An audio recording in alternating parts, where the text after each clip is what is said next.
잠시 기도드리겠습니다. 우주 만물을 창조하시고 오늘도 살아서 역사하시며 나의 삶 속에 동행하시는 거룩하신 아버지 하나님, 우리 영혼을 주님의 거룩한 보혈로 구원해 주시고 하나님의 은혜 가운데 하루하루 주님의 영광을 위해 살 수 있도록 인도해 주심을 감사합니다. 한 주간 각자의 삶 속에서 힘있게 주님을 증거하다 또 말씀 앞에 나왔습니다. 이 말씀이 나의 삶 속에 일주일 살아가는데 또 나의 인생 속에 힘이 되고 능력이 되고 지혜가 되고 사랑이 되고 인내가 될 수 있도록 도와주시옵소서. 우리에게 맡겨진 교회를 섬기는 일과 서로 사랑하면서 주님께서 명하신 복음 전하는 일에 마음과 힘을 다할 수 있도록 역사해 주시옵소서. 나주지역 이뤄진 영혼들을 위하여 주님께서 직접 교회를 세우시고 우리를 부르시고 귀한 일꾼 삼아주심에 감사합니다. 이 세상 마지막 때 되어질 일들이 우리 눈앞에 펼쳐지고 있는 이 시기에 너희가 어떠한 사람이 되어야 마땅하뇨? 주님께서 매일 우리 귓전에 말씀하고 계십니다. 이 말씀은 흘러보내지 않도록 성령께서 우리 마음을 지켜주시고 도와주시옵소서. 교회가 계획한 모든 일에 앞서 행하시고 오직 사람의 지혜가 아닌 하나님의 능력과 지혜로 행하는 우리 모두 되도록 도와주시옵소서. 부득이한 사정으로 참석지 못한 귀한 형제 자매님들 일일이 기억해 주시고 있는 곳에서 우리가 받는 은혜를 동일하게 받을 수 있도록 역사해 주시옵소서. 병중에 있는 형제 자매님들, 마음 고통 가운데 있는 형제 자매님들 하나님 말씀으로 위로해 주시고 치료의 능력으로서 아픔을 어루만져 주시고 건강이 빨리 회복되어 이 거룩하고 아름다운 무리의 기쁨과 감사와 찬양으로 함께할 수 있도록 도와주시옵소서. 오늘의 모든 말씀의 시정으로 오직 성령께만 의지합니다. 우리를 사랑하시는 예수님 이름으로 기도드렸습니다. 아멘. 이사야 2장을 보시겠습니다. 이사야 2장입니다. 968페이지입니다. 이사야 2장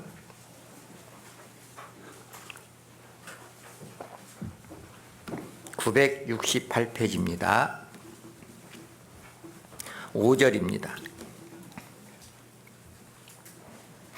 야곱 족속아 오라 우리가 여호와의 빛에 행하자. 주께서 주의 백성 야곱 족속을 버리셨으면 그들에게 동방풍속이 가득하며 그들이 블레셋 사람같이 술객이 되며 이방인으로 더불어 손을 잡아 언약하였음이라. 그 땅에는 은금이 가득하고 보화가 무한하며 그 땅에는 마필이 가득하고 병거가 무수하며 그 땅에는 우상도 가득하므로 그들이 자기 손으로 짓고 자기 손가락으로 만든 것을 공경하며 천한 자도 절하며 귀한 자도 굴복하오니 그들을 용서하지 마옵소서. 22절입니다. 너희는 인생을 의지하지 말라. 그의 호흡은 코에 있나니 수에 칠 가치가 어디 있느뇨. 5절 말씀은 같이 한번 다시 읽겠습니다. 야곱 족속아 오라 우리가 여호와의 빛에 행하자. 안녕하세요. 반갑습니다. 23년도 동계 수련회 한 지가 엊그제 같은데 벌써 10월도 약 10여일밖에 남지 않았습니다. 그런데 저 자신만 그런가 싶은데 시간이 상반기 시간하고 하반기 시간하고 다른 것 같습니다. 상반기는 시간이 더디 가는 것처럼 느껴졌는데 하반기에는 2배 이상으로 빨리 가는 것처럼 느껴집니다. 벌써 4, 4분기 또 10월 중순도 넘어서서 이제 10일밖에 안 남았고 다음 달부터는 23년도 각 직장마다 또 회사 영업하시는 분들 마감하는 준비하는 그런 시기가 된 것 같습니다. 그리고 지금 이 시간은 추수의 계절입니다. 가을이잖아요. 풍요로움이 있는 또 넉넉함이 있는 가을입니다. 물론 수확을 다 마치신 분도 계시고 지금 한참 마지막 바쁜 손길을 움직이는 분들도 계십니다. 또 한편으로는 수학을 마치신 그런 많은 분들의 보상 심리를 또 그들이 얻고자, 그들의 마음을 빼앗고자 전국적으로 지역마다 축제가 있습니다. 그래서 10월은 또 축제의 달이라고도 합니다. 우리 빛의 자녀인 그리스도인들이 잠시 쉬고 여유로운 시간은 가질 수 있지만 몸과 마음을 그 축제 장소에 빼앗겨서는 안 되겠다 생각이 듭니다. 하나님은 우리에게 생명을 주셨습니다. 그래서 사도행전 17장에 보면 우주와 그 가운데 있는 만유를 지으신 신께서는 천지의 주제시니 손으로 지은 전에 계시지 아니하시고 또 무엇이 부족한 것처럼 사람의 손으로 섬김을 받으시는 것이 아니니 이는 만민에게 생명과 호흡과 만물을 친히 주시는 자이심이라. 자, 하나님은 우리에게 생명을 주셨어요. 근데 생명체가 살아가기 위해서는 햇빛과 공기와 물이 있어야 됩니다. 가장 중요한 게 햇빛과 공기와 물. 근데 오늘은 이제 빛에 대해서 좀 생각해 볼까 합니다. 빛. 한국어가 좀 어렵습니다. 빛. 시옷 빛은 머리 빗는 빛. 지읒 빛은 부채 빛. 치읓 빛은 우리가 말하는 햇빛. 선샤인. 선라이트. 하여튼 한국어가 외국인들이 배우기가 상당히 어렵습니다. 근데 빛에는 여러 가지 성질이 있습니다. 그 중에서 빛의 4가지 특성이 있는데 빛은 곧장 나갑니다. 직진합니다. 우리 그리스도인들도 주님 십자가를 보고 직진을 해야 됩니다.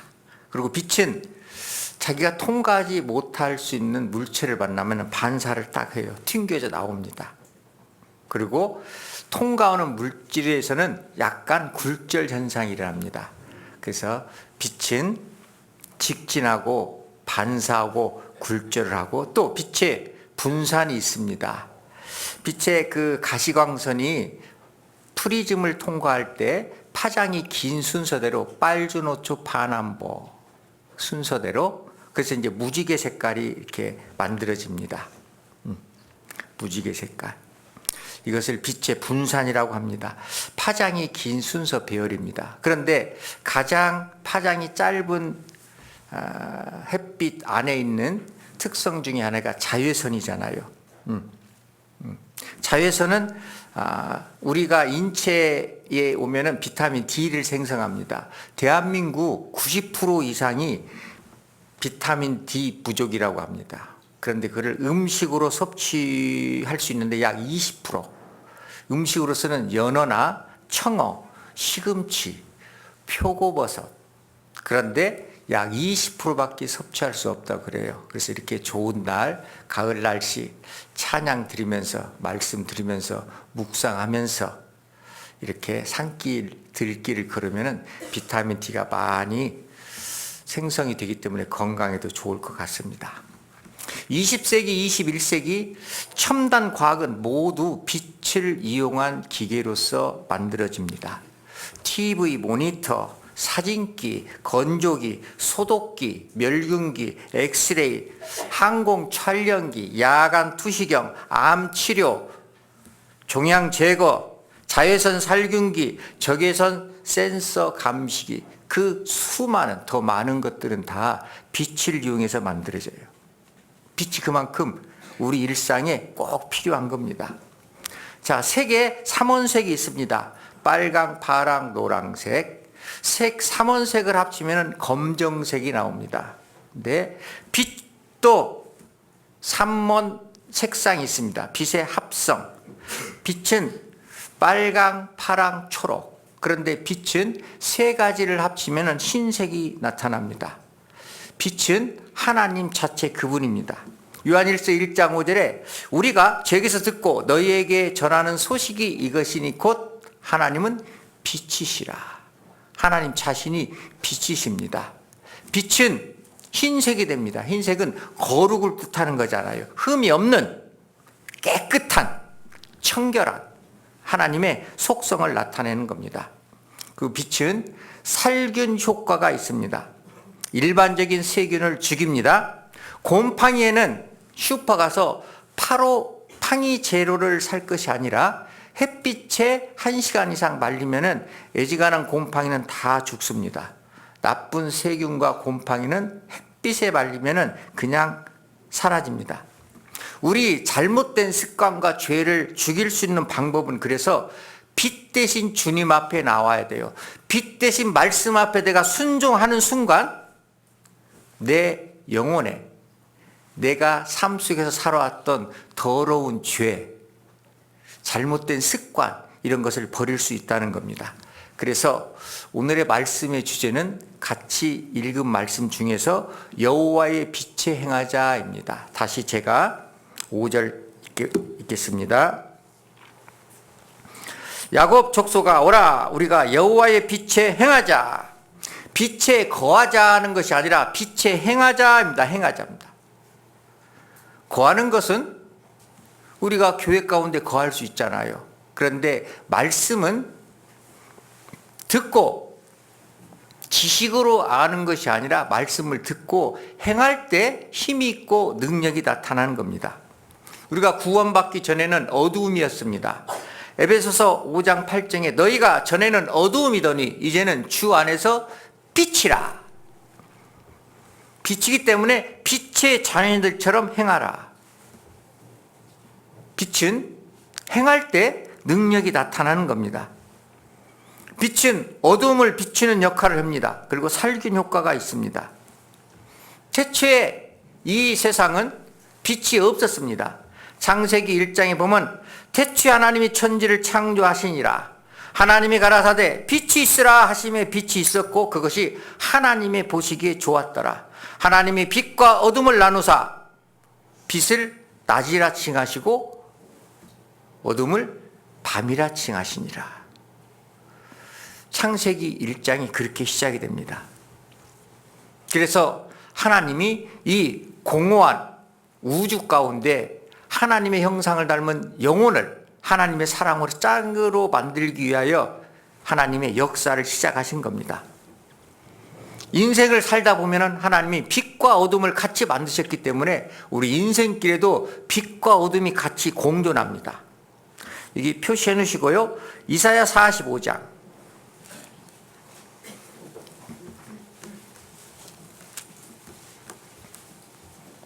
1022페이지입니다. 이사야 45장 1022페이지입니다.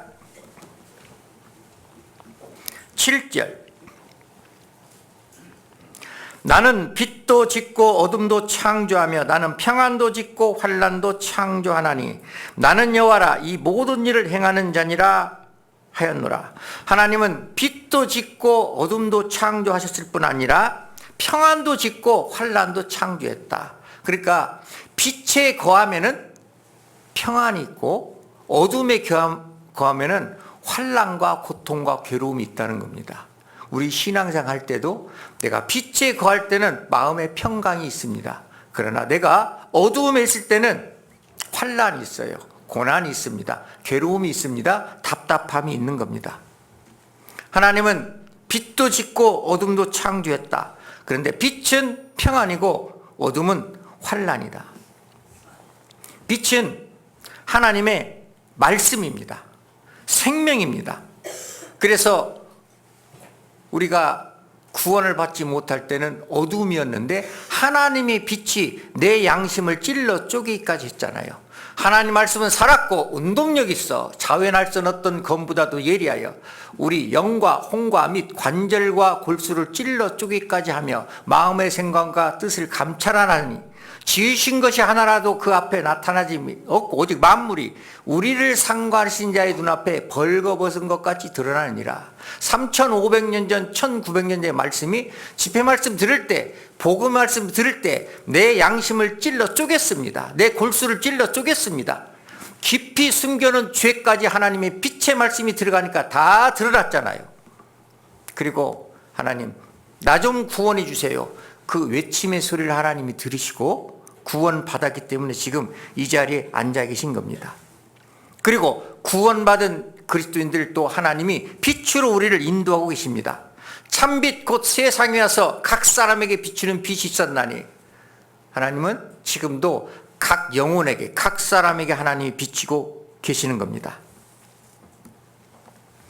나를 믿는 자는 어두움에 거하지 아니하고 진리의 빛 앞에 거하게 하나니, 하나님의 말씀을 순종하는 그리스도인들은 하나님이 인도하는 대로 따라서 살아가야 됩니다.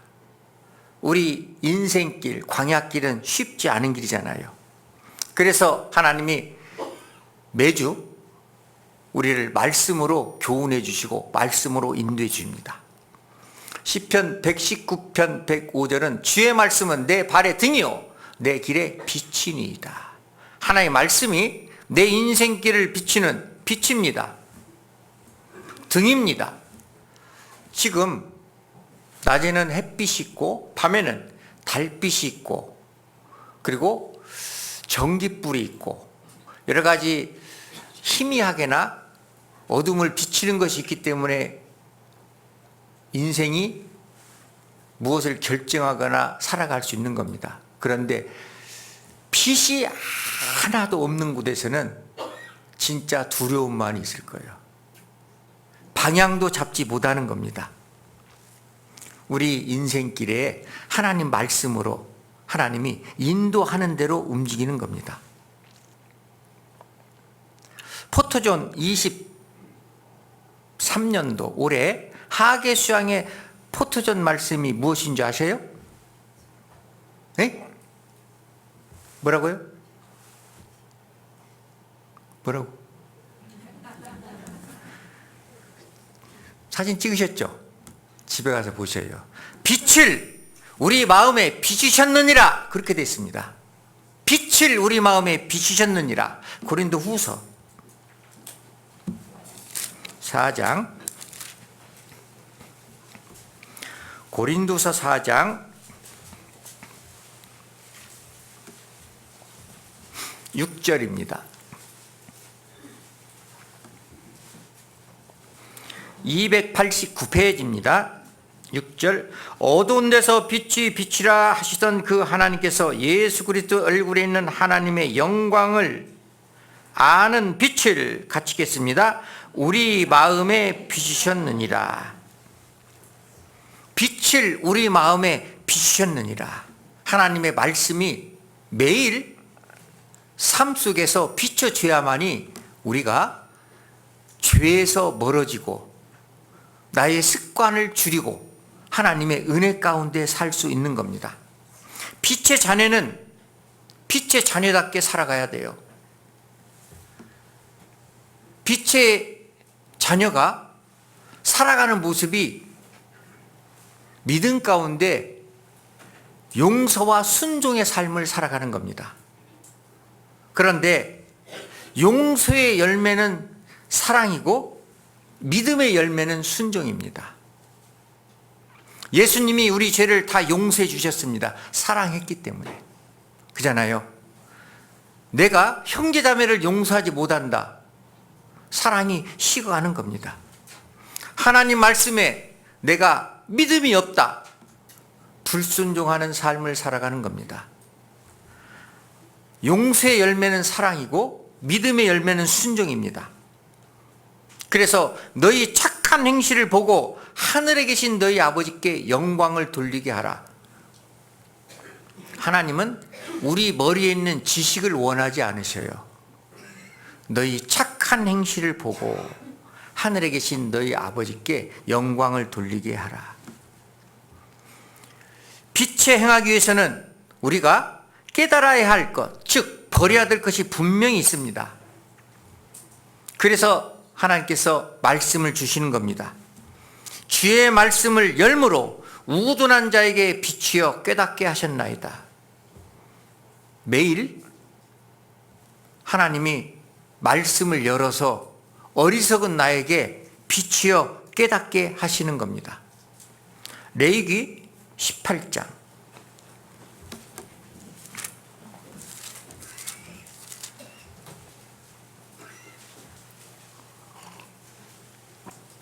레위기 18장 173페이지입니다.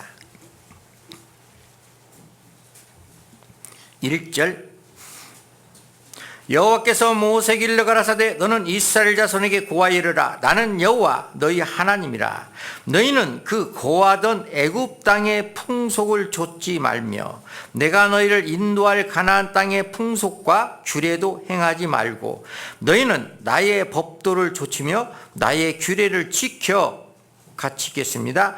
그대로 행하라 나는 너희의 하나님 여호와니라. 구원받기 전의 모습, 이스라엘 민족이 400년 동안 애굽에서 종살이 했잖아요. 그 풍속을 좇지 말며 하나님이 허락하신 약속의 땅 가나안 땅의 풍속과 규례도 행하지 말고 너희는 오직 하나님의 말씀을 좇으며 나의 규례를 지키며 그대로 행하라. 그러니까 말씀은 지식의 책이 아닙니다. 말씀은 행함의 책이에요. 마틴 루터가 그랬잖아요. 하나님의 말씀은 지식의 책이 아니다. 많이 암송하고 많이 알고 있고 아무 유익이 없습니다. 단 한 말씀이라도 내가 행할 때 하나님께 영광이 되고 나에게 위로가 되고 힘이 되고 능력이 되고 지혜가 될 수 있다는 겁니다. 하나님 말씀을 행하는 겁니다. 너희는 지켜 행하라. 좇지 말며 행하지 말고. 이거는 하나님 말씀이 아니라 잘못된 풍습, 습관, 죄 이런 것을 행하지 말고 나의 법도를 좇으며 나의 규례를 지켜 그대로 행하라. 말씀한 대로 행하라. 이스라엘 민족은 그런데 이 말씀을 들었으면서도 그들은 하나님 말씀에 순종하지 못했습니다. 이스라엘 민족은 그들이 불순종할 때마다 주위에 있는 강대국을 들어서 그들을 지배했어요. 깨닫게 해주는 겁니다. 이스라엘 민족은 선지자의 말씀을 버렸습니다. 뒤로 넘겼습니다.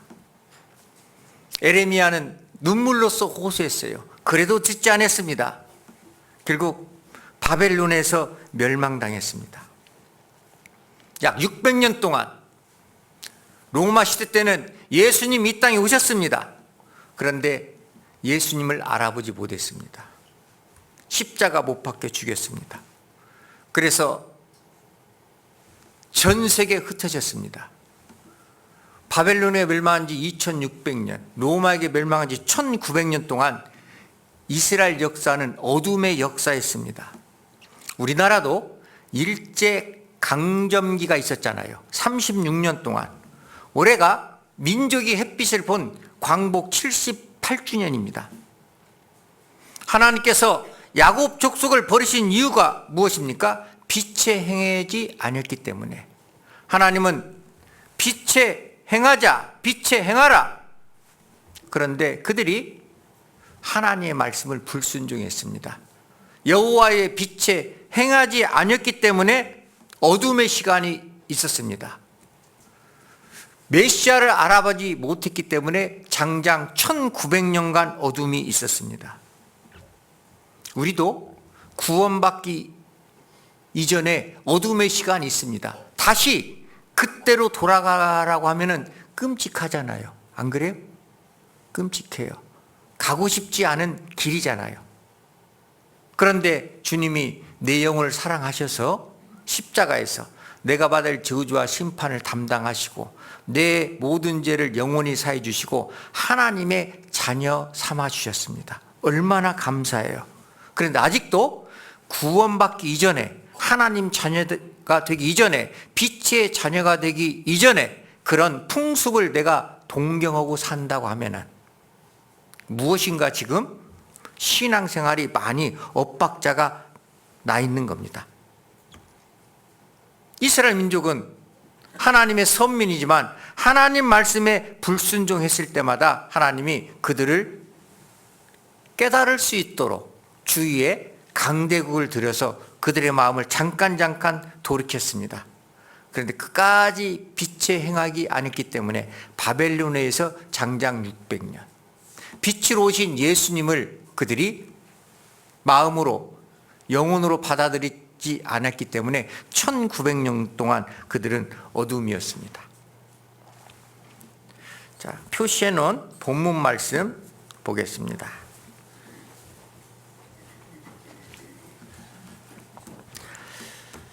5절 야곱 족속아 오라 우리가 여호와의 빛에 행하자. 주께서 주의 백성 야곱 족속을 버리셨으면 그들에게 동방풍송이 가득하며 그들이 블레셋 사람같이 술을 괴게 되며 이방인으로 더불어 손을 잡아 언약하였습니다. 자, 하나님께서 이스라엘 민족을 왜 버리셨냐? 첫 번째가 동방풍송이 가득했다.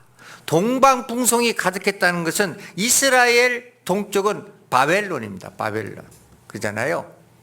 바벨론의 풍속을 그대로 따랐던 겁니다. 그러니까 하나님을 믿는다고 하지만 하나님도 믿고 동방풍속도 믿고, 이거는 어리석은 거죠. 내가 구원받기 전에 모든 습관 다 지금 버리지 않았다면 이런 모습과 비슷한 겁니다. 옛 것도 마음에 있고 주님의 사랑도 내 마음에 있고 두 가지를 다 손에 잡고 있는 겁니다. 무엇인가 하나를 잡으려면 한 손에 있는 것을 놓아야 되는데 아직 놓지 못하는 어리석음이 있는 겁니다. 구원받기 이전에 잘못된 생활 습관 지금도 이어지고 있습니까? 그거는 여호와도 경외하고 내가 이전에 그런 풍습, 그런 습관, 그런 것도 지금 행하고 있습니까? 무엇인가 하나님 앞에 잘못되어 있는 겁니다. 이스라엘 민족이 실제 그런 삶을 살았어요. 열왕기하 17장 열왕기하 17장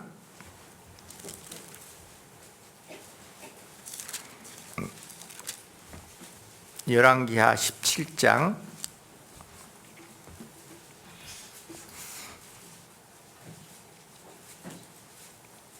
592페이지입니다.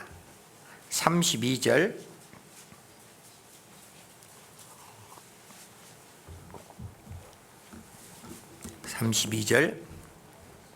저희가 또 여호와를 경외하여 자기 중에서 사람을 산당의 제사장으로 택하여 그 산당에서 자기를 위하여 제사를 드리게 하니라. 이와 같이 저희가 여호와도 경외하고 또한 어디서부터 옮겨왔든지 그 민족의 풍속대로 자기의 신들도 섬겼더라. 그잖아요.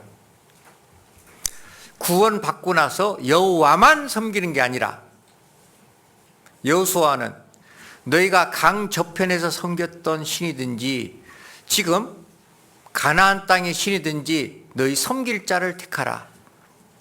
나와 우리 가족은 여호와만 섬기겠노라.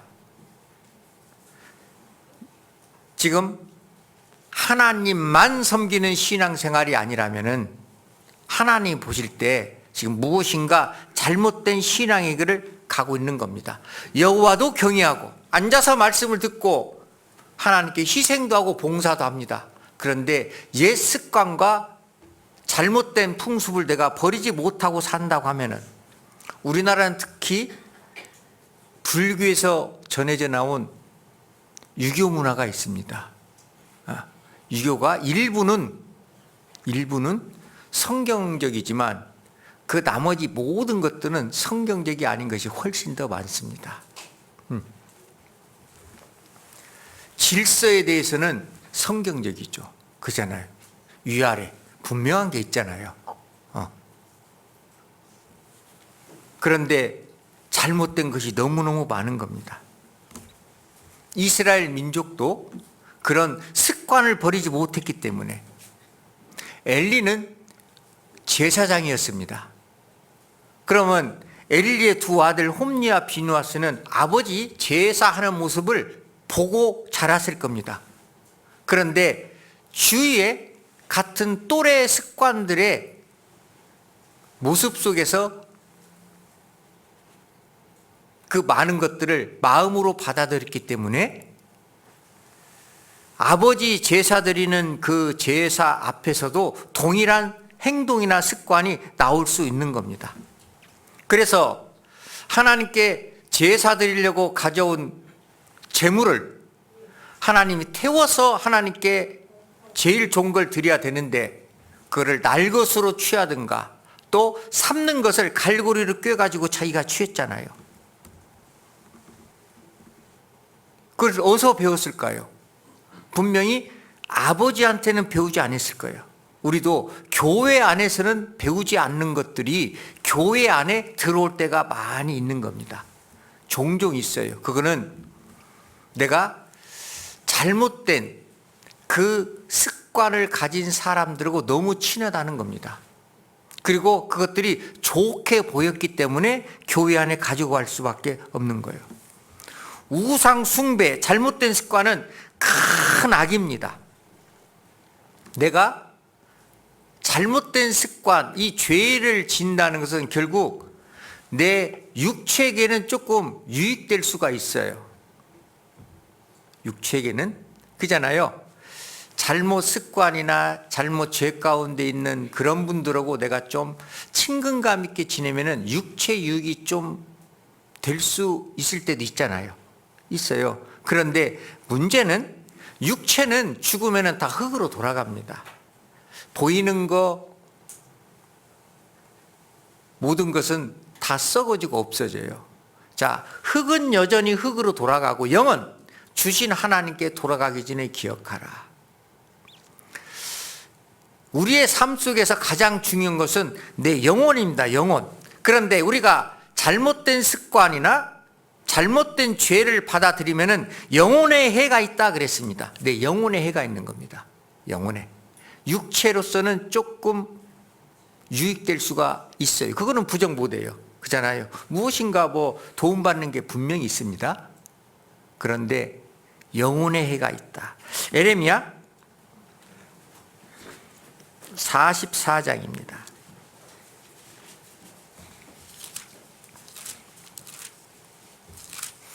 에레미야 44장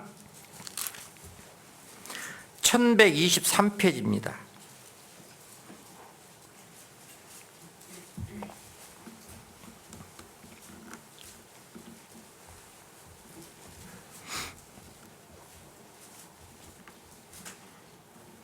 (4절) 44장 4절 내가 나의 모든 종 선지자들을 그들에게 보내되 부지런히 보내어 이르기를 너희는 나의 미워하는 그 가증한 일을 행치 말라 하였어도 그들이 듣지 아니하며 귀를 기울이지도 아니하고 다른 신들에게 여전히 부장하며 그 악에서 돌이키지 아니하였으므로 주님의 말씀을 계속 듣습니다.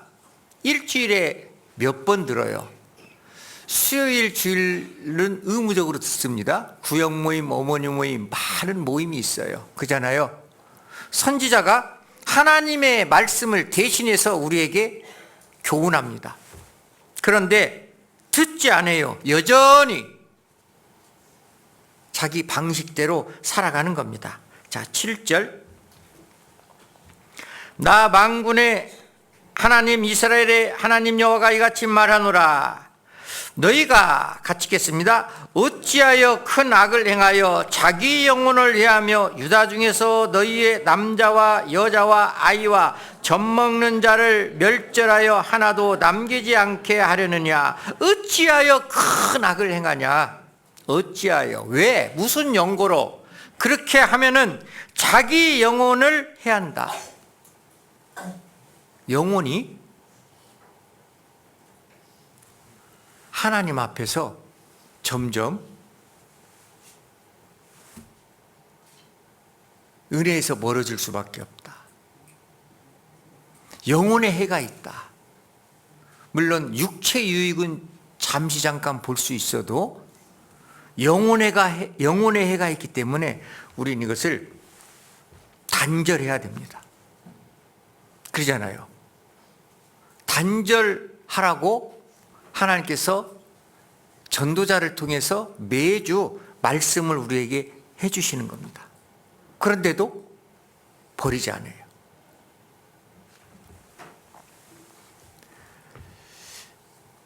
동방풍습을 조치며 두 번째가 술객이 되며, 술객. 야. 애굽의 술사들도 모세가 지팡이를 놨을 때 뱀이 됐잖아요. 그들도 뱀을 만들었어요. 그런데 모세의 뱀이 술사들의 뱀을 삼켰습니다. 자, 마귀도 뱀 속에 들어가서 역사했기 때문에 뱀은 그 모습으로 나타날 수 있는 겁니다. 막대기가 생명이 된 것이 아니고 막대기 안에 들어가서 그 모습으로 잠깐 나타날 수 있어요. 자, 생명은 오직 하나님께만 있어요. 그런데 끝까지 이스라엘 민족을 내보내지 않으니까 하나님 그때부터 10가지 재앙을 내리잖아요. 나일강이 피되는 재앙을 내렸습니다. 그들도, 술사들도 나일강을 피로 만들었어요. 그잖아요.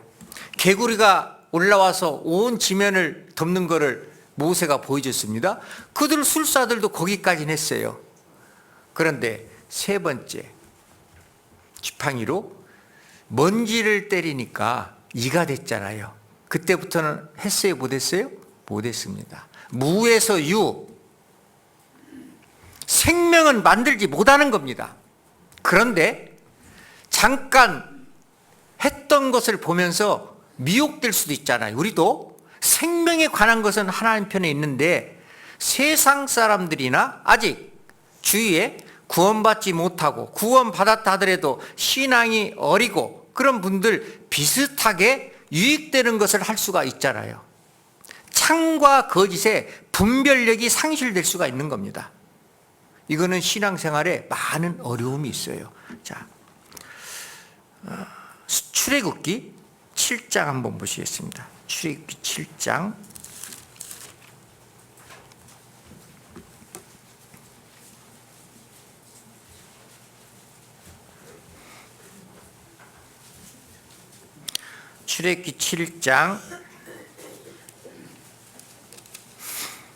10절 모세와 아론이 바로에 가서 여호와의 명하신 대로 행하여 아론이 바로와 그 신 앞에서 지팡이를 던졌더니 뱀이 된지라. 바로도 박사와 박수를 부르며 그 애굽 술객들도 그 술법으로 그와 같이 행하되 각 사람이 지팡이를 던지며 뱀이 되었으나 아론의 지팡이가 그들의 지팡이를 삼키니라. 자, 비슷하게 했습니다.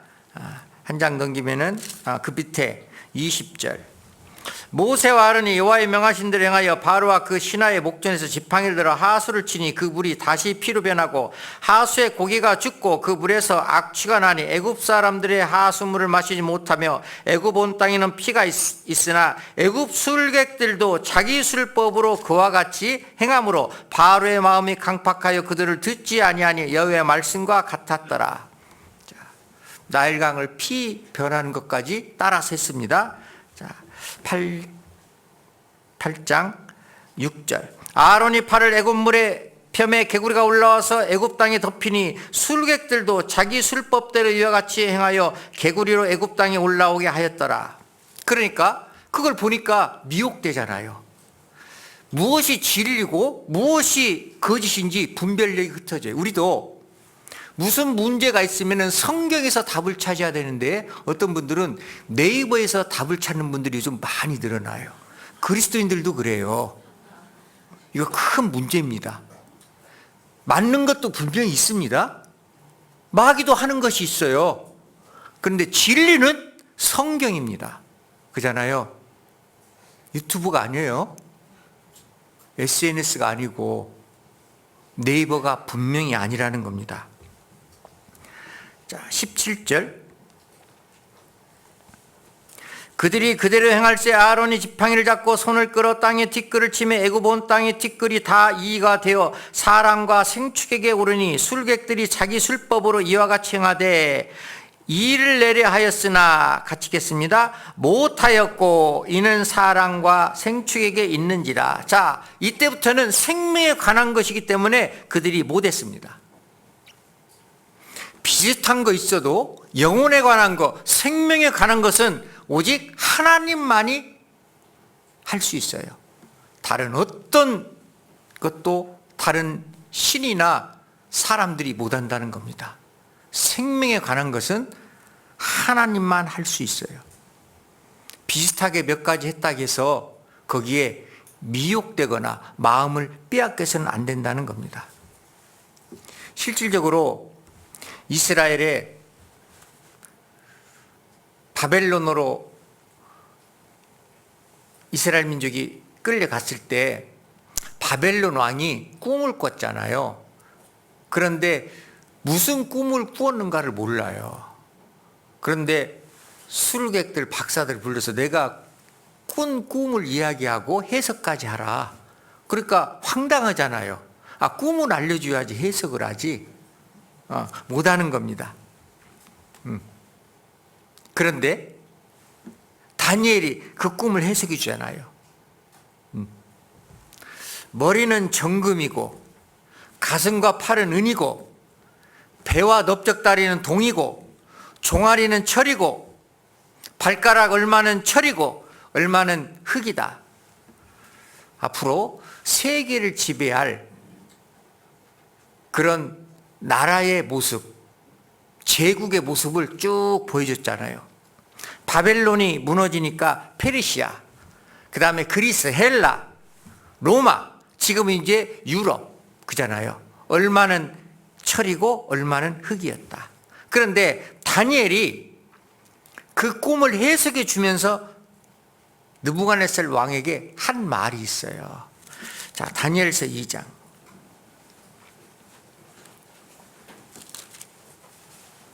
다니엘서 2장 1232페이지입니다.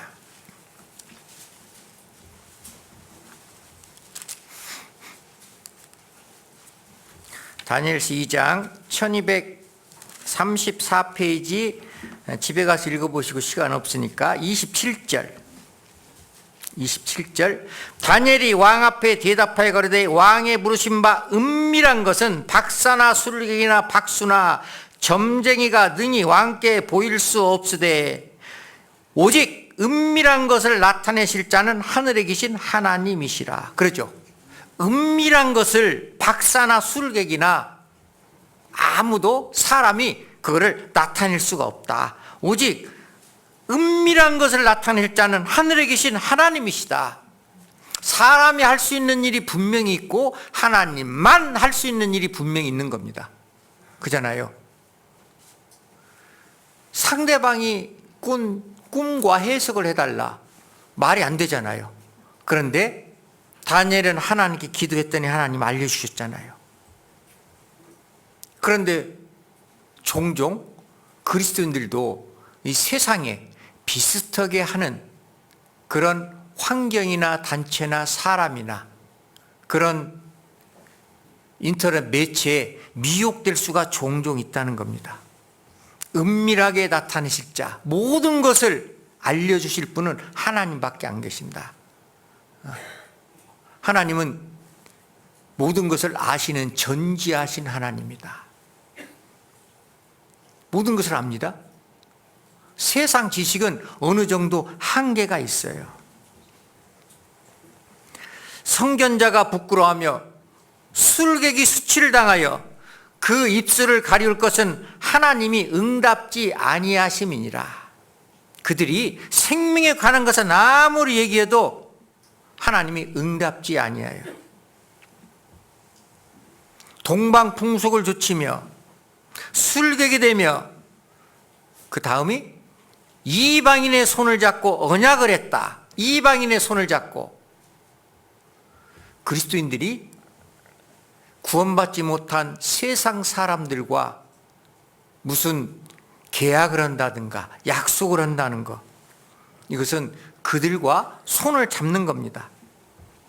고린도 후서에 보면은 빛과 어두움이 어찌 사귀며 그리스도와 벨리알이 어찌 조화되겠느냐. 빛과 어두움이 어떻게 사귈 수 있겠느냐. 사귈 수 없죠. 그리스도와 벨리알이 어찌 조화되겠느냐. 조화가 안 되죠. 믿는 자와 믿지 않는 자가 어찌 상관하겠느냐. 할 수가 없다는 겁니다. 그런데 우리는 종종 마음이 미혹될 수가 있어요. 이스라엘의 분열 왕국이 무엇이었습니까? 물론 솔로몬 왕이 말년에 다른 우상들을 허락을 해가지고 분열 왕국이 시작됐지만 그 원인이 무엇이냐? 원인이 열왕기상 11장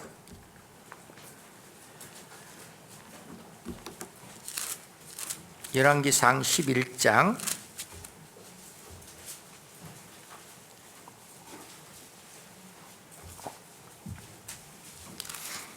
531페이지입니다.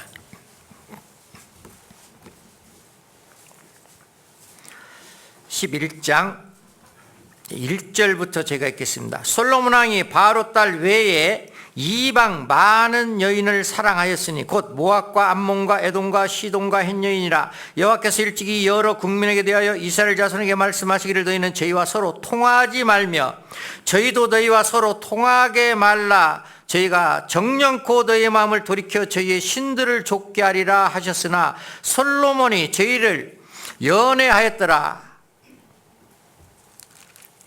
자, 솔로몬 왕이 이방의 많은 여인을 사랑하였으나 거기서부터 분열 왕국의 기초가 된 겁니다. 시작이 된 겁니다. 내가 사랑하는 것은 하나님만 사랑해야 되잖아요. 나를 구원해 주신 주님만 사랑해야 되고 주님이 피로 사신 몸된 교회만 사랑하는 것이 맞잖아요. 참비신 주님과 구원받고 신앙생활 열심히 하시는 형제 자매님들과 교제를 해야 되잖아요. 그런데 다른 곳에 마음이 빼앗기고 눈이 돌아가 있으면 되겠냐? 요한 1세에는 우리가 하나님과 사귐이 있다 하고 어두운 가운데 행하면은 거짓말을 행하고 진리를 행치 아니하거니와. 그 거짓말하는 거예요. 빛 가운데 행하면 서로 사귐이 있고 빛 가운데 행할 때 사귐이 있는 겁니다. 하나님 말씀을 들을 때 사귐이 있는 것이 아니에요. 빛 가운데 행하면 서로 사귐이 있고 요한 1세에는 분명히 1장 7절에는 그렇게 되어 있습니다. 빛 가운데 행할 때 하나님과 사귐이 있고 교회와 사귐이 있어요. 하나님과 사귐이 있고 교회 사귐이 있을 때는 내 마음에 하나님의 법이 있잖아요. 하나님이 법이 있기 때문에 그 걸음에 실족함이 없으리로다. 시편 37편 31절에는. 그런데 내가 빛의 자녀와 빛 대신 주님과 빛 대신 교회와 교제 않고 나의 경험이나 세상 지식으로 행하면은 실족함이 분명히 있을 수 있다는 겁니다. 그래서 역대하에 보면은 너희는 여호와를 신뢰하라. 너는 그 선지자를 신뢰하라. 그들이 너희를 경고케 하리라. 우리가 신뢰해야 될 것은 하나님 말씀이고 하나님 말씀을 대언하는 전도자의 말을 신뢰해야 돼요. 무릇 사람을 믿으며 혈육으로 그 권력을 삼고 마음이 여호와께서 떠난 그 사람은 무시무시한 말씀을 하셨습니다. 에레미야 17장 5절에 저주를 받을 것이라. 저주입니다. 저주. 하나님은 빛과 어둠을 창조하신 분이에요. 평안도 주고 환난도 주시는 분입니다. 내가 지금 마음에 불편한 거 있습니까? 불편을 사로잡는 것은 순종하면 돼요. 방법이 없어요. 다른 방법 있나 찾아보세요. 세상에 물어보면 많은 사람이 이러쿵 저러쿵 저러쿵 이러쿵 그러쿵 저러쿵 하는데 잠시 잠깐 위로는 돼도 길게는 안 가요. 그런데 마음이 복잡하더라도 순종하는 순간부터 마음의 평강이 유지가 됩니다. 그러잖아요. 신앙생활 하면서 그걸 배우잖아요. 동방풍속을 쫓고 술객이 되며 이방인의 손을 잡고. 다시 본문 말씀 보겠습니다. 그 다음에 7절이니까 이사야 2장 6절에 그렇게 돼 있죠. 주께서 주의 백성 야곱 족속을 버리셨으면 그들에게 동방풍성이 가득하며 그들이 블레셋 사람같이 술르게 되며 이방인으로 더불어 손을 잡아 언약하였음이라. 세 가지 말씀드렸습니다. 7절. 그 땅에는 은금이 가득하고 보화가 무한하며 그 땅에는 마필이 가득하고 병거가 무수하며. 자, 은금이 가득하다, 보화가 무한하다. 세상의 물질을 의지하는 겁니다. 물질이 한 영혼도 구원 못 시켜준다는 거 알잖아요. 물질이 내 영혼에 평강을 못 줍니다. 육체 편안함은 줍니다. 평강은 못 줍니다. 물질이. 그잖아요. 좋은 침대에서 잠은 잘 수 있지만 마음의 평강은 얻을 수 없다는 겁니다. 하나님 말씀보다 세상 물질을 사모할 때 그렇다는 겁니다. 그리고 우리 마음이 그거에 미혹될 수가 있어요. 잠언에 보면은 너희가 어찌하여 허무한 것에 주목하겠느냐. 정령이 재물은 날개를 내어 하늘에 나는 독수리처럼 날아가리라. 잠언 23장 5절에 아파트를 가만히 보시면은, 영적으로 보시면은 아파트에 날개가 있습니다. 과수원에도 날개가 있고 내 차에도 날개가 있고 밭에도 논에도 날개가 있어요. 내가 하나님 말씀 불순종하고 산다고 하면 그 재물 모으는 것이 마음의 위로가 아니라 나중에는 땅을 치고 후회할 수 있는 그런 시기가 온다는 겁니다. 아파트 오늘 집에 가서 보셔요. 날개 있나 없나. 있다니까요. 아파트, 신축 아파트 말고 중간에 매매해서 사는 것은 위에 등기부등본 떼보면은 많은 사람이 이름이 두 자리로 지어져 있죠. 돌아가신 분도 있고 부득이한 사정으로 매매하신 분들도 있고. 그죠? 그러면 처음에 자기 등기부등본 올라갔을 때는 야, 이 아파트는 내 것이다 했을 겁니다. 그죠? 그런데 두 줄 그어졌어요? 안 그어졌어요? 내 것이라는 게 이 세상에 있어요? 없어요? 없다니까요. 이 세상에서 내 것이라는 것은 하나님의 형상을 닮은 나의 영혼밖에 없어요. 그게 내 것이에요. 다른 것은 다 날개가 달려있다니까요. 언젠가는 다 날아가요. 그런데 거기에 마음이 붙잡히고 거기에 마음이 빼앗기고 살아가는 하나님은 어리석다 그랬습니다. 도움을 구하려 애굽으로 내려가는 자는 화 있을진저. 화가 있죠. 실제 그랬잖아요.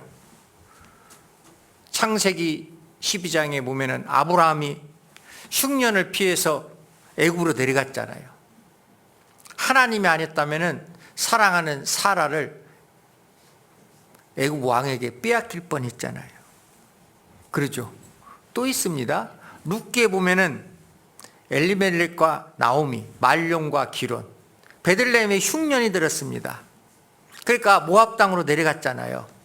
거기서 엘리멜렉도 죽고 말론도 죽고 기론도 죽고 그잖아요. 다시 고향으로 돌아가자. 나오미라는 며느리가 위로가 됐잖아요. 베들레헴은 주님을 상징하고 주님의 몸된 교회를 상징합니다. 떡집이기 때문에. 그잖아요. 하나님의 말씀이 계속 만들어지는 곳이 교회라니까요. 그런데 교회를 등한히해요. 교회에서 전해지는 하나님의 말씀을 내가 듣지 않아요. 그러면 하나님 은혜와 하나님의 축복에서 멀어질 수밖에 없는 겁니다. 점점 멀어져요. 주님이 나를 구원해 주신 분명한 이유가 있습니다. 주님을 사랑하라고.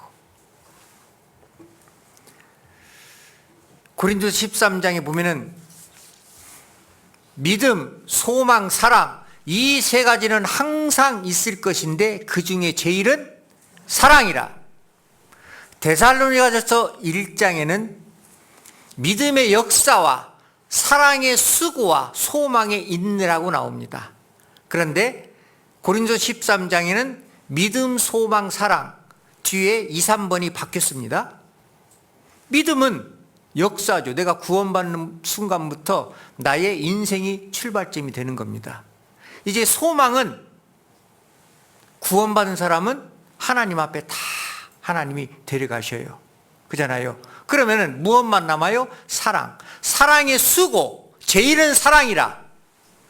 사랑만이 하나님 만났을 때 면류관으로 남는 겁니다. 내가 이 세상에 살면서 교회를 얼마만큼 사랑했냐, 주님을 얼마만큼 사랑했냐, 형제자매를 얼마만큼 사랑했냐에 따라서 하나님 앞에 영원한 면류관으로 갚아주셔요. 이 세상에 잠시 잠깐 7, 80년, 8, 90년 인생, 구원받고 나서는 8, 90년 사시는 분이 거의 없잖아요. 4, 50년 인생 영원한 것으로 갚아주셔요. 그게 사랑입니다. 제일은 사랑이라. 사랑은 다른 말로 표현하면은 감동입니다. 감동. 우리 결혼하신 분들 주위에서 지금 같이 잘 살고 있는 남편, 아내 주위에서 아마 말린 분들도 분명히 있어요. 꼭 하필이면 그 사람이냐. 분명히 있죠? 있어요, 없어요? 네 분만 있으시구나. 분명히 있습니다. 주위에서 말렸어요. 부모님도 말리고 이모, 고모, 삼촌 말린 분들이 있어요. 그런데 왜 내가 선택했습니까? 사랑입니다. 왜 내가 사랑했습니까? 그분이 나를 감동시킨 적이 있거든요. 결혼 초기 자매님이, 형제님이 나 감동시킨 적 없어요? 있잖아요. 감동이라는 것은 평상시에 하는 수준대로 하는 것은 감동이 안 돼요. 아이가 학교 갔다 왔어요. 숙제해요? 양치합니다. 부모님이 감동돼요? 안 돼요? 감동 안 돼요. 그죠?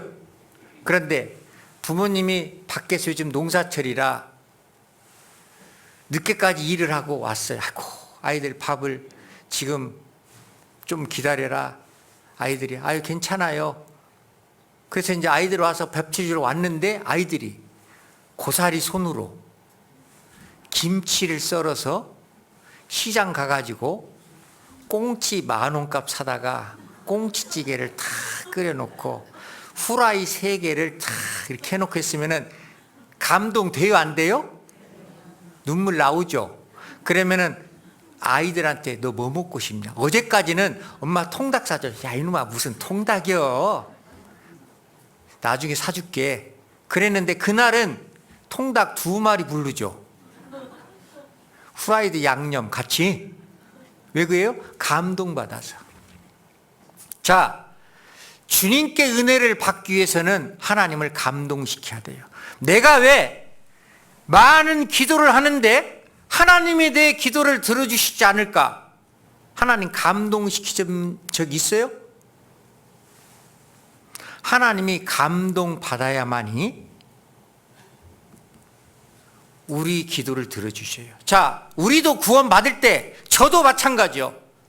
예수님이 내 죄를 십자가에서 영원히 사주셨다. 그 말씀을 듣는 순간 남자라 겉으로는 못 울었지만 속으로 울부짖었어요. 그런 적 있어요, 없어요? 구원받을 때 생각하면 감동돼야 안 돼요? 감동되잖아요. 그 감동의 힘으로 신앙생활 하잖아요. 그 이후에 주님께 받은 감동, 내가 주님께 되갚아드린 감동 있어요, 없어요? 있는 분들은 기도하는 거 받으셨고, 없는 분들은 앞으로 50년 돌아가실 때까지 기도해도 그 응답 받지 못합니다. 이해되셔요? 그래서 믿음, 소망, 사랑 이건 항상 있을 것인데 그 중에 제일은 사랑이라. 사랑은 뭐라고요? 감동입니다. 그래서 신앙생활은 와서 말씀 듣고 교제하고 뭐 11조 내고 이거는 기본입니다. 그거만 하나님이 감동돼요? 안 돼요? 안 돼요. 감동 안 돼요. 신앙생활은 하나님을 감동시키는 생활을 하는 겁니다. 우상에 경배하지 아니하고 하나님을 감동시키는 신앙생활을 해야 돼요. 그잖아요. 그래야만이 하나님이 우리를 도와주셔요. 하나님을 감동시키기 위해서는 하나님 앞에, 말씀 앞에 무릎을 꿇어야 돼요. 빌립보서 2장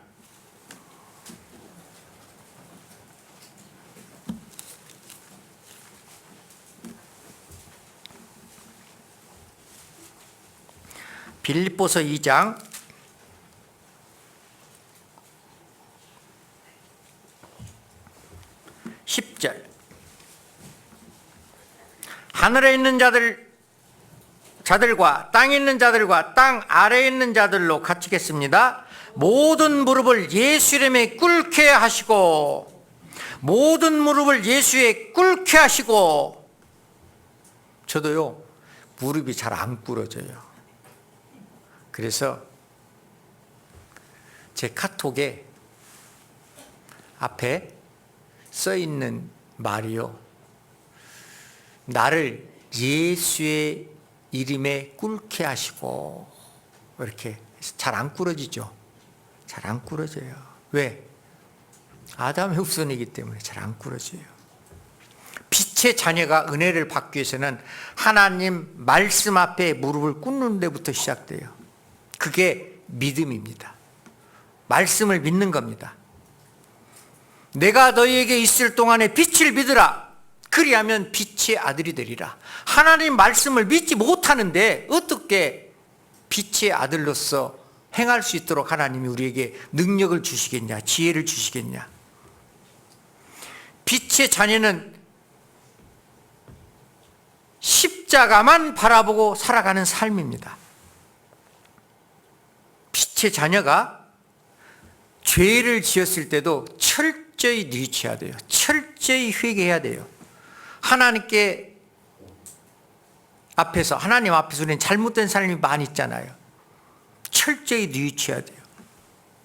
죄에 대하여 깨닫지 못하는 어리석음은요, 주님의 사랑을 배척하는 결과를 낳아요. 다윗은 다 아시는 것처럼 우리아의 밧세바를 취해서 살인과 간음죄를 졌습니다. 나단 선지자가 다윗을 찾아가지고 심한 책망을 했잖아요. 그런데 그 책망을 받아들였습니다. 그잖아요. 그 기록된 말씀이 우리 집회 때 자주 인용하는 시편 51편 말씀입니다. 자, 시편 51편.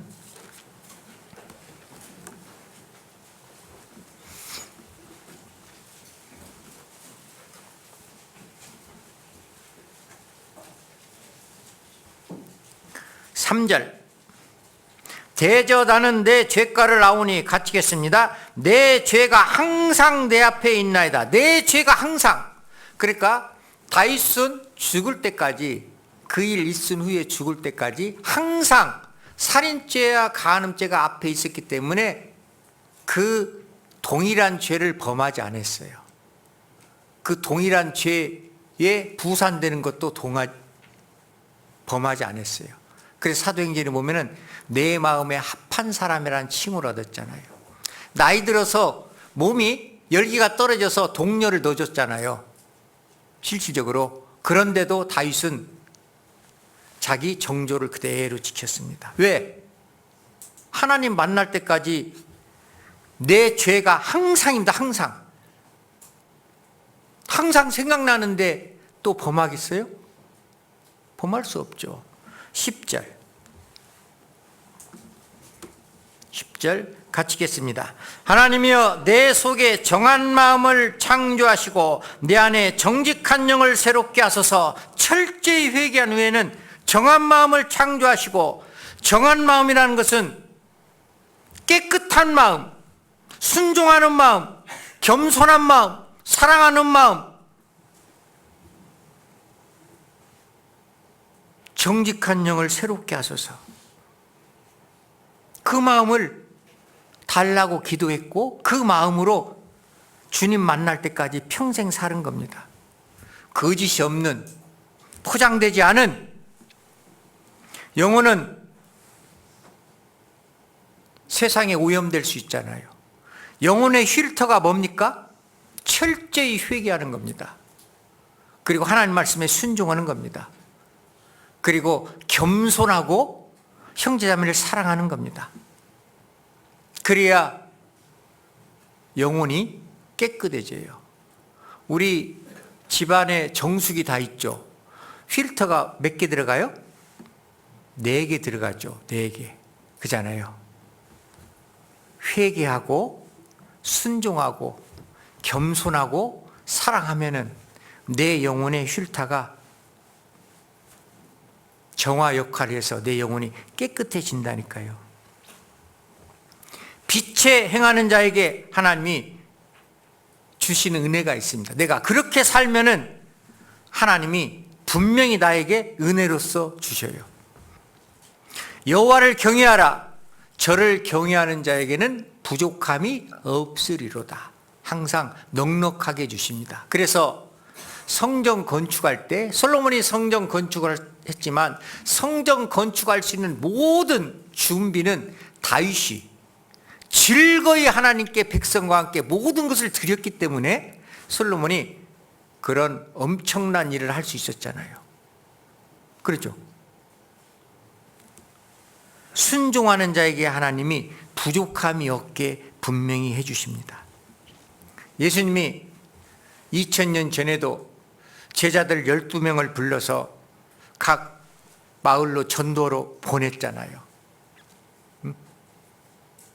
그들은 신발도 없었고 전대와 주머니도 없었습니다. 그리고 그들이 돌아와서 물었잖아요. 너희에게 부족한 것이 있었더냐? 없었나이다. 부족함이 있었느냐? 없었나이다. 전대와 주머니에 신도 없이 보냈을 때 그런 일이 없었나이다. 없죠. 하나님 말씀입니다. 하나님이 내가 어떠한 삶을 살아가냐에 따라서 주시는 은혜가 다 다르다는 겁니다. 이사야 58장 보시겠습니다. 이사야 58장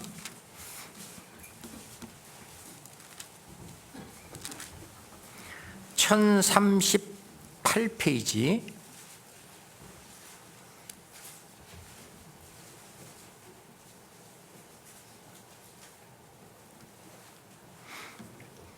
4절 4절 보라 너희가 그 음식하면서 다투며 싸우며 악한 주먹으로 치는도다. 너희 오늘날 그 음식하는 것은 너희 목소리로 상달케 하려는 것이 아니라 이것이 어찌 나의 기뻐하는 그 음식이 되겠으며 이것이 어찌 사람이 그 마음을 괴롭게 하는 날이 되겠느냐. 그 머리를 갈대같이 숙이고 굵은 배와 재를 펴는 것을 어찌 그 음식이라 하겠으며 여호와께서 연락될 날이라 하겠느냐. 외식적인 거 있잖아요. 보이기 위한 거, 기본적인 거. 하나님 내가 이 정도 했으니까. 그런데 하나님께서는 7절 6절부터 보겠습니다. 나의 기뻐하는 금식은 흉악의 결박을 풀어주며 멍에의 줄을 끌어주며 압제당하는 자를 자유케 하며 모든 멍에를 꺾는 것이 아니겠느냐. 또 줄인 자에게 내 식물을 주며 유리하는 빈민을 내 집에 들이며 벗은 자를 보면 입히고 또 내 고륙을 피하여 스스로 숨지 않은 것이 아니겠느냐. 그리하면 내 빛이 아침빛같이 비칠 것이니 내 치료가 급속할 것이며 내가 내 앞에 행하고 여호와의 영광이 내 뒤에 호위하리니. 내가 부르짖을 때는 나 여호와가 응답하겠고 내가 부르짖을 때는 말하기를 내가 여기 있다리라. 하나님이 도와주시겠다. 어쩔 때 보이는 것으로 행하지 아니하고 실질적인 신앙생활 할 때 하나님이, 우리는 빛의 자녀이기 때문에 내가 어떤 모습으로 살아가는 것을 보여주는 신앙생활이 아니라 그런 삶을 살면은 많은 형제자매들이 그 모습을 볼 수밖에 없는 겁니다. 왜? 누가복음에 보면은 누구든지 등불을 켜서 그릇으로 덮거나 평상 아래 두지 아니하고 말 아래 두지 아니하고 등경 위에 두나니 이는 들어가는 사람들로 그 빛을 보게 하려 함이니라. 여기 앉아 계신 모든 분들은 지금 생명의 빛이 있잖아요. 그런데 이 빛을 나는 지금 어두운 데 숨겨놓지 않았나? 내 밥그릇, 생활의 염려로 덮어놓지 않았나? 평상 아래 두지 않았나? 세상의 권위에 눌려서 두지 않았나? 가장 먼저가 그릇입니다. 그릇. 그릇은 먹고 사는 문제예요. 그죠? 하나님의 영광의 빛을 먹고 사는 문제로 혹시 덮어주지 않았나? 덮어놨으면 많은 사람은 그 빛을 볼 수 있을까요? 없을까요? 볼 수 없어요. 빛은 어두움에 있는 사람들을 보게 하기 위하여 빛이 있는 겁니다. 우리 모두는 등불을 켰습니다. 등경 위에 두는 신앙생활 해야 돼요.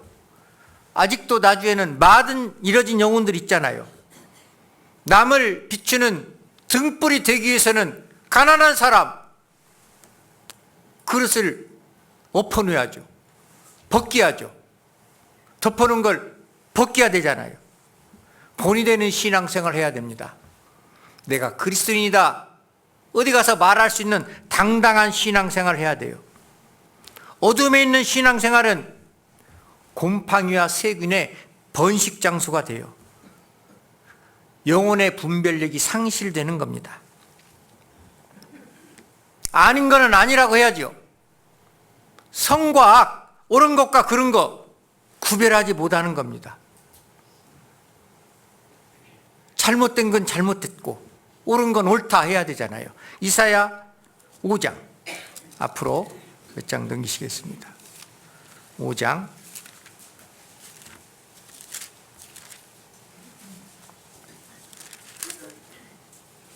20절 971페이지입니다. 20절 악을 선하다 하며 선을 악하다 하며 흑암으로 광명을 삼으며 광명으로 흑암을 삼으며 쓴 것으로 단 것을 삼으며 단 것으로 쓴 것을 삼는 그들은 화 있을진저 스스로 지혜롭다 하나 스스로 명철하다 하는 그들은 화 있을진저. 그러죠. 악은 악한 거요. 선은 선한 것이고. 그런데 이래도 좋고 저래도 좋고 그리스도인의 중심이 흔들리는 겁니다. 조선시대 초기에 정몽주를 잡기 위하여 이방원이가 찾아가 가지고 하여가를 불렀잖아요. 네? 정몽주가 답가를 했죠. 뭘로 답가를 했어요? 네? 아시면서 단신가로서 답가를 했잖아요. 그리스도인들이 하여가의 신앙생활은 안 된다는 거예요. 선을 악하다 하고 악을 선하다 하고 쓴 데 단다고 하고 단 것을 먹으면서 쓰다고 하면 되겠느냐. 분명히 모든 인생의 답은 성경에 있기 때문에 그잖아요. 성경을 중심으로 인생을 풀어가는 것이 지혜입니다. 빛 가운데 사는 사람, 순종하는 사는 사람은 비록 순간순간 어두움이 있다 할지라도 하나님이 바로 아침과 같이 빛을 바로 주셔요. 어떤 분은 어둠이 긴 분이 계시잖아요. 긴 터널. 어떤 분은 태양이 바뀌도 순간순간 그잖아요. 욥기 11장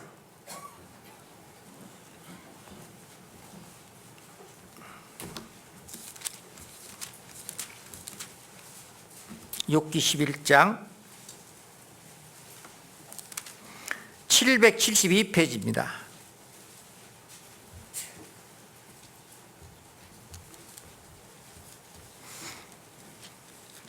17절.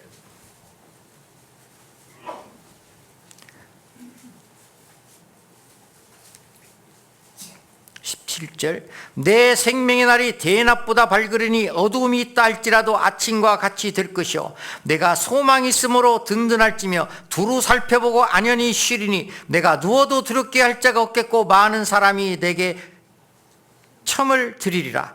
그러나 악한 자는 눈이 어두워져서 도망할 곳을 찾지 못하리니 그의 소망은 기운이 끊김이니라. 자, 빛에 살아가는 하나님의 자녀와 어두운 가운데 살아가는 하나님의 자녀, 하나님이 비교로서 이렇게 설명을 해 놓으셨습니다. 빛 가운데 살면은 생명의 날이 대낮보다 밝다. 어두움이 있다 할지라도 금방 태양이 뜨듯이 아침빛을 볼 수 있을 것이다. 시편 기자도 23편에 내가 사망의 음침한 골짜기로 다닐지라도 해를 두려워하지 않을 것은 주께서 나와 항상 함께 하심이라. 주의 지팡이가 막대기가 나를 안위하시나이다. 하나님이 보호해 주신다니까요. 그래서 우리는 여호와의 빛에 행하는 신앙생활을 해야 돼요. 어두움은 빛을 무서워하지만 빛은 어두움을 무서워하거나 두려워하지 않습니다. 하나님을 온전히 섬기는 자, 하나님 은혜 안에서 행하는 자와 행하지 않는 자 하나님이 분별합니다. 햇빛은 우울증에도 좋고 정신과에도 좋다고 하니까 햇빛을 많이 쐬셔야 됩니다. 그거는 육체 건강입니다. 자, 내 영혼의 건강을 위해서는 하나님 말씀을 많이 듣고 들은 말씀을 순종하는 삶을 살아야 돼요. 그래서 가을 햇살 맞으면서 찬양도 듣고 나의 23년도 신앙생활 돌아보고 앞으로 신앙생활 계획도 세우고 그 계획대로 살 것을 하나님께 서원도 하는 시간을 가져야 돼요. 중간중간 수양회 전도 집회가 나의 영혼을 깨우는 역할을 하잖아요. 어둠에서 꺼져가는 영혼을 깨우는 역할을 수양회나 전도 집회가 해주고 있잖아요. 그런데 그 일에 관심이 없는데 수양회와 전도 집회에 관심이 없는 하나님의 자녀들은요, 빛에서 점점점 멀어지는 겁니다. 점점 멀어져요. 세상과 이 어두움에 우리는 빛과 소금의 역할을 해야 되잖아요. 시간이 많이 됐어요. 본문 다시 이사야 2장 5절 같이 읽겠습니다. 야곱 족속아 오라 우리가 여호와의 빛에 행하자. 그리스도인들아 와라 우리가 여호와의 빛에 행하자. 그리스도인들은 빛의 자녀잖아요. 그러면 빛 대신 주님의 인격을 닮아가야 돼요. 빛은 서두에 말씀드렸듯이 성질이 직진입니다. 신앙의 직진입니다. 십자가만 보고 좌로나 우로나 돌아보지 아니하고 흩어지지 아니하고 갈팡질팡하지 아니하고 직진을 해야 돼요. 그리고 빛의 성질 중에 반사가 있습니다. 통과하지 못하는 물체가 있으면 튕겨져 나오잖아요. 죄라는 장애물, 습관이라는 장애물이 있으면 거기에 흡수되거나 통과돼서는 안 돼요. 튕겨져 나와야 돼요.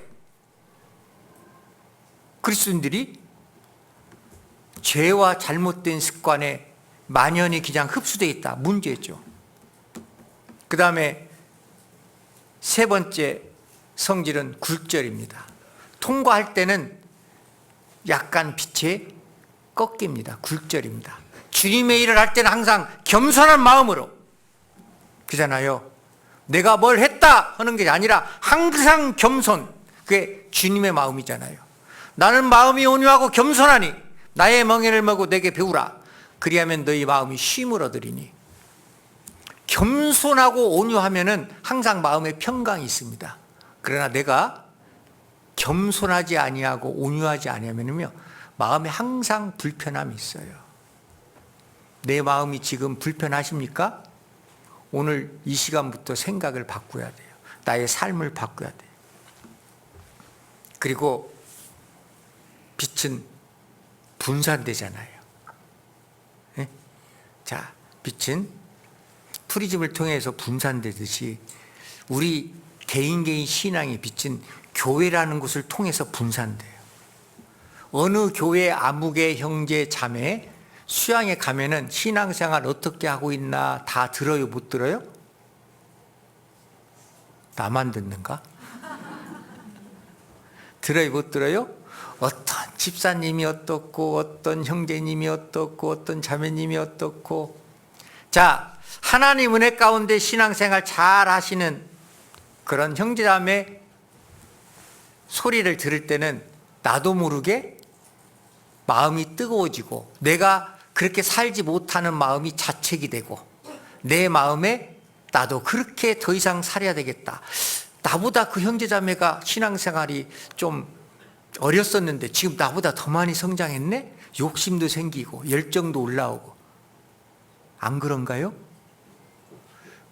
나주라는 이름을 바꾸어야겠네. 그러잖아요. 빛이 분산되듯이 우리 신앙생활 모습 전국 형제자매들이 다 압니다. 그럼 아름답게 보여야 되잖아요. 무지개 색깔 마냥. 그런데 빛의 자녀라고 하는데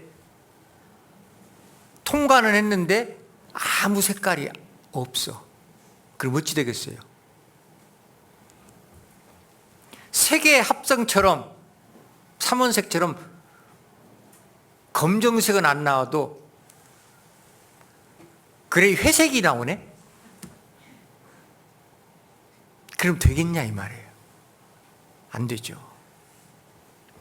우리는 빛의 자녀이기 때문에 주님의 성품을 닮아가는 것이 당연합니다.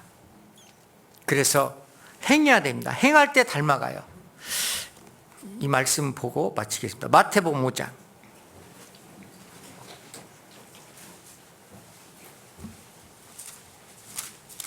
마태복음 5장